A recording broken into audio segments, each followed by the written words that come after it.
In this section, Stephen illustrates how he has taken his fundamental principles and beliefs around empowerment and collaborative change and translated them into the evolving design, remodelling and organisation of Northern Beaches School in Sydney. Now, the Australian government's response to the global financial crisis was to give every school $3 million. In the non-government sector, we were able to spend it ourselves. Now, embarrassingly, in the New South Wales government sector, 60% of that money got spent on administration, so only 40% got spent on builds.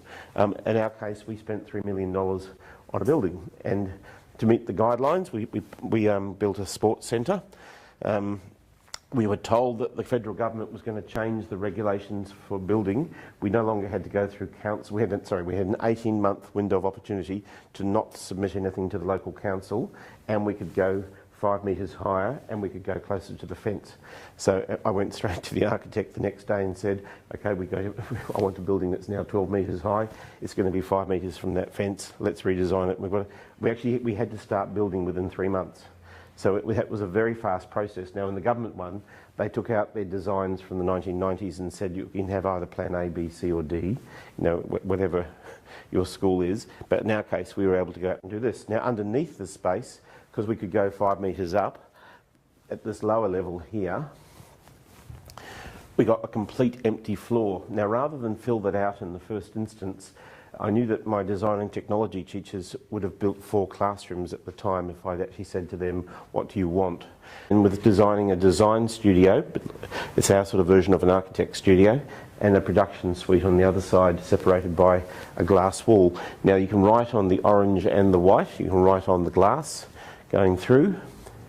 The teachers made the big mental jump. They didn't have to worry about keeping year 8 separate from year 11. They can actually all share that, they mightn't be team teaching, but they can collaborate in the use of space. And that was actually a mental shift that they made. And when they made that shift, the whole thing changed. So that, if you talk about how do you empower people to actually to change, collaboration and team teaching needs to be viewed in multiple ways beyond sharing curriculum. It has to be the sharing of space and getting your head around that one. We actually didn't buy any furniture for the space either. I just simply walked around the school to other areas where we'd had plenty of furniture and thought, okay, we'll just take those, we'll take those, we'll take those, we'll bring it together. And then it was enhanced by some of our ground staff who found our old whiteboards from underneath the building and said we can turn those into tables. And again, we started to do that, and it's a highly flexible area. It's probably the room that most secondary students most love because it's like a large lounge room.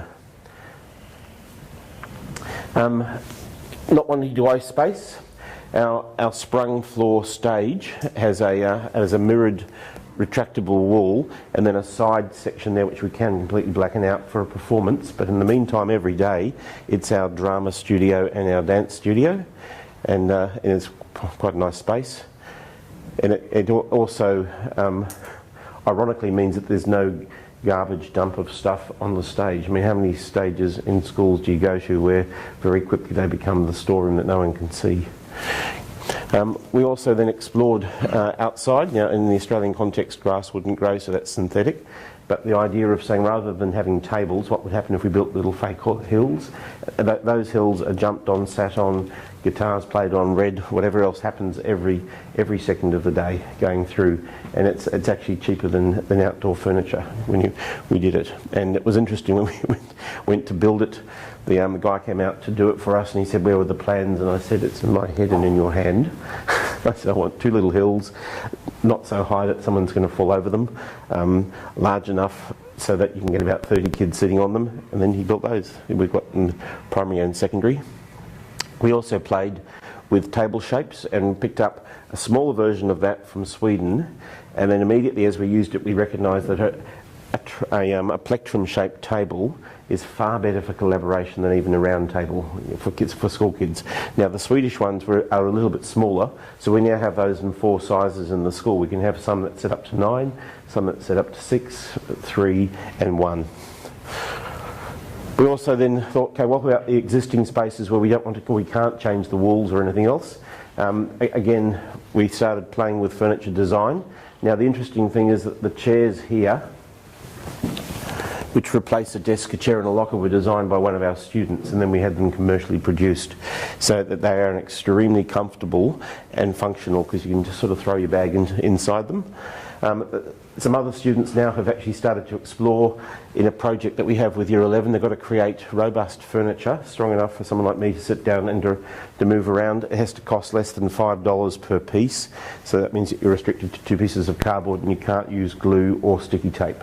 So you've actually got to do it entirely through structural robust strength, and they've actually created multiple designs that work around, and we're getting at some of those commercially produced because they're so effective. That came from students. An ordinary classroom space used for secondary English and history especially. Painted the wall with idea paint.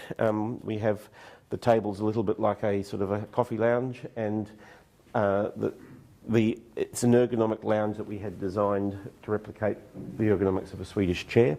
And what was a congested classroom full of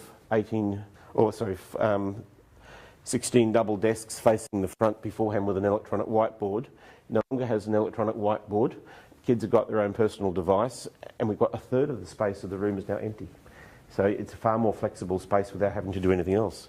In years 5 and 6, we have a program of 180 students with 6 teachers together all day long. It's one class, so that there are 6 adults and 180 students in the class. When parents then ask me about class size, what's our class size formula in the school, and they're hoping they're going to say sort of 24.2 or whatever else they might come up with, the magic number that they've heard from someone is the perfect size.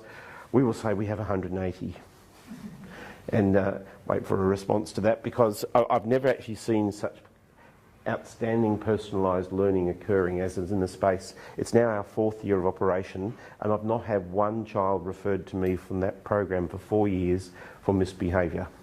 It's completely transformed the teachers' roles, and they have evolved probably the most advanced version of collaborative teaching that I've ever seen anywhere, and the teachers are now doing that themselves each day. So they start each day like doctors, having a conference about the patients. They talk about the different kids in the class, and they talk about the program, and the program is divided up into a quarter of the day literacy, quarter of the day numeracy, and half the day is integrated studies.